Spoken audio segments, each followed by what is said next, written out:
watch out kung ano makikita nyo dito. So, watch out your own risk. Kung may inspire kayo or hindi. Para maka-inspire na.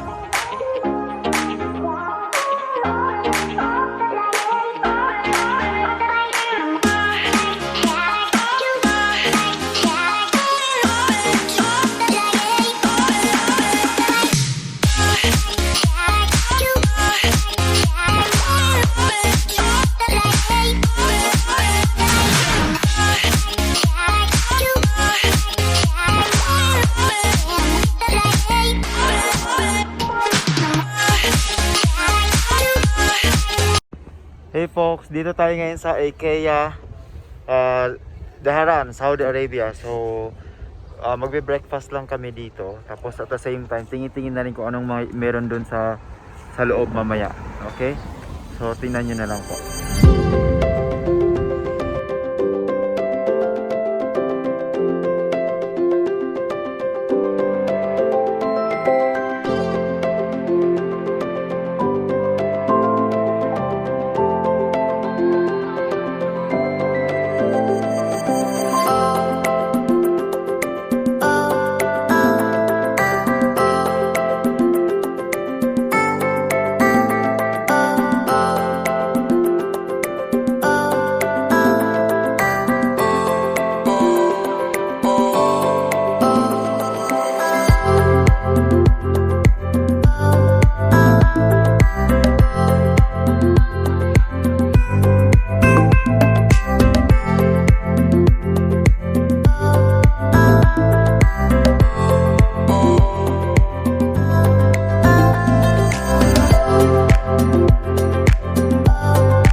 We have just had our order dito sa IKEA. So, napasobra yung bili namin kasi yung kasama namin na late akala namin yung order namin. This is the country breakfast. So, ito lang yung kaya namin ubusin. We're supposed to order the tapsilog kasi this is tapsilog is made for Filipino kasi yun yung mga mostly sa mga customers na mahilig kumain dito sa IKEA dito sa Saudi Arabia. Kaya lang pagdating namin late na kami and ubos na yung tapsilog and yung ano nila, yung pagdating namin saktong nagsara yung for breakfast kasi naka-ready na sila for lunch. So enjoy eating. Hi, how is that? He has his own vlog then. He has his own YouTube channel. Tio. Pero wala kagana-gana. So, alright. Alright, so watch us guys as we take our breakfast here at IKEA.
Kasi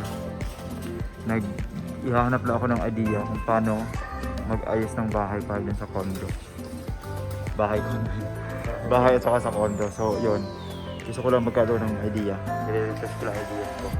Then yes, so watch out kung ano makikita nyo dito. So watch out your own risk. Kung may inspire kayo or hindi. Para nakaka-inspire kasi yung nakaka-inspire kasi yung mga ideas dito, 'di ba? Home decorating ideas, right?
Katatapos lang namin mag-breakfast. So, and anyway, IKEA will be available in Manila soon, in the Philippines. Kaya watch out na lang. So ako gusto sana magpapakit sa Pilipinas. Kaya lang, since available naman na yung IKEA sa Pilipinas at mag-open na siya soon, hindi na lang. Doon na lang ako bibili sa Pilipinas. Alright? So thank you so much for watching. Like, comment, and subscribe to my YouTube channel for more videos. And don't forget to click the bell button para updated kayo sa mga bagong videos natin. Alright?